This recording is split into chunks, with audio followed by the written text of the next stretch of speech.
اس کے بعد اس کائنات میں اللہ تبارک و تعالیٰ کی سنت جاریہ بیان کی جا رہی ہے. ایک سنت ہے اس کی، کیا کہ کسی قوم کے پاس جب نبی بھیجا جاتا ہے اور قوم اس کی بات نہیں مانتی تو اسے روزی کی تنگی میں اور طرح طرح کی مصیبتوں میں مبتلا کر دیا جاتا ہے. روزی تنگ کر دی جاتی ہے، مہنگائی بڑھ جاتی ہے، بارش نہیں ہوتی، قحط پڑ جاتا ہے. اس کے بعد بھی جب نہیں مانتے، یعنی گویا کہ عذاب جب آتا ہے تو اس لیے آتا ہے تاکہ لوگ سدھر جائیں. اور نقطہ یہ بھی معلوم ہوا کہ جب کوئی مصیبت آتی ہے تو مصیبت بھی رحمت ہوتی ہے. اس مصیبت کے نازل کرنے کا مقصد یہ ہوتا ہے کہ آدمی پلٹے، اپنی کتاب زندگی کے اوپر نظر کرے کہ کون کون سے صفحات سفید ہیں، کون کون سے کالے ہو چکے ہیں.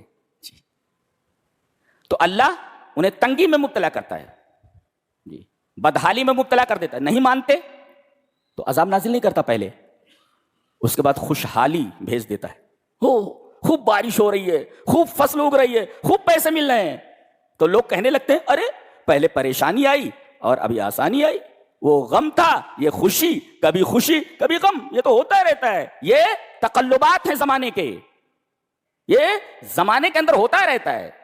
کبھی غم آتا ہے، کبھی خوشی آتی ہے، کبھی پریشانی آتی ہے، کبھی آسانی آتی ہے. اور پھر یہ مستی میں رہتے ہیں اور اچانک عذاب آ جاتا ہے. اللہ نے فرمایا یہ عذاب یا تو بیاتن آتا ہے، بیاتن او ہم یلعبون، کھیل میں مشغول ہوتے ہیں یہ، یا تو پھر رات میں.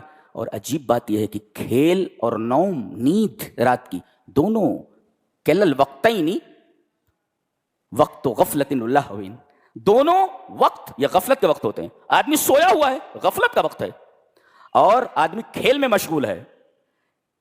تو یہ جو نیند ہے یہ حسی عقل کی جو ہے، عقل کی حسی غائب ہونا، عقل کا حسی طور پر غائب ہو جانا. سو رہا ہے، حسی طور پر عقل غائب ہے.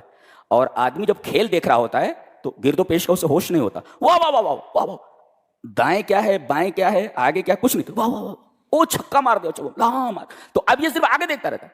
اور وہ مانوی غفلت میں مبتلا ہوتا ہے. جی اس کی عقل جو ہے وہ مانوی طور پر غافل ہوتی ہے. تو کھیل کے وقت کو بھی غفلت کا وقت کہا جاتا ہے، اور نوم کا وقت بھی غفلت کا وقت ہوتا ہے. اور جب عذاب آتا ہے تو لعب کے وقت آتا ہے یا نوم کے وقت آتا ہے. ان دونوں اوقات میں آدمی کو بچنے کا موقع نہیں دیا جاتا، تباہ و برباد کر دیا جاتا ہے.